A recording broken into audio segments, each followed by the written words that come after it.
নমস্কার, আমি একজন 2022 পাশে একজন প্রতিবন্ধী, একজন সহযোদ্ধা।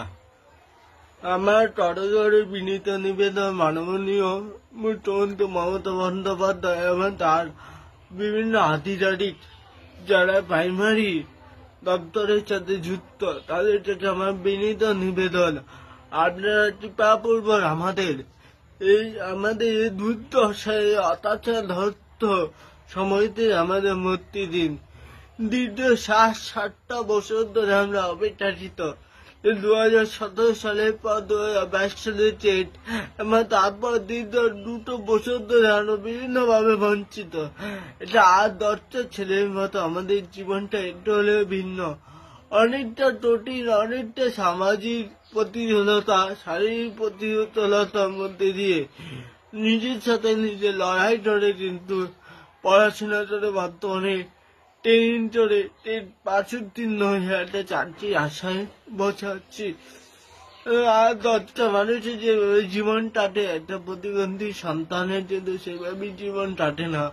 অনেকটা অসহায় এবং অনেকটা অত্যাচাররত হয়ে তাদের প্রতিটা দিন কাজে যাওয়ার সময়টা অতিবাহিত করতে হয়। একটা প্রতিবন্ধী যুবক বা যুবতী যদি জীবনে প্রতিষ্ঠিত না হতে পারে, তাহলে তারা শুধু সময়টা অতিবাহিত করে মাত্র, তাদের কিন্তু কোনো কার্যকলাপ করার যে অপরচুনিটি, যে সুযোগ, তাদের কিন্তু তার জন্য একমাত্র সরকারই পারে তাদেরকে ন্যায্য জায়গায় তাদেরকে বসাতে।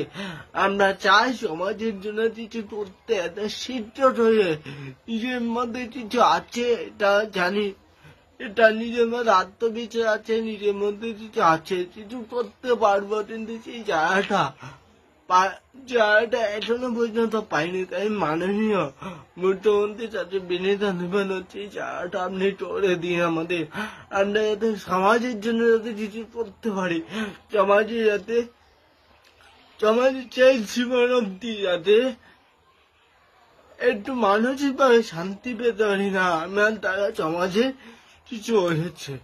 তাই বিনীত নিবেদন মাননীয় মুখ্যমন্ত্রীর কাছে আমাদের 50,000, আমরা যাতে কেউ যাতে বঞ্চিত না হই, সবার দুটি সমান। একটা মা যেমন 5টা সন্তান যেমন ভাবে থাকে, আপনার প্রতি আমাদের বিনীত নিবেদন, আমাদেরও আপনি সেমন দৃষ্টিতে দেখুন, আমাদের মধ্যে কেউ বঞ্চিত যাতে না হয়, এই আমার অনুরোধ।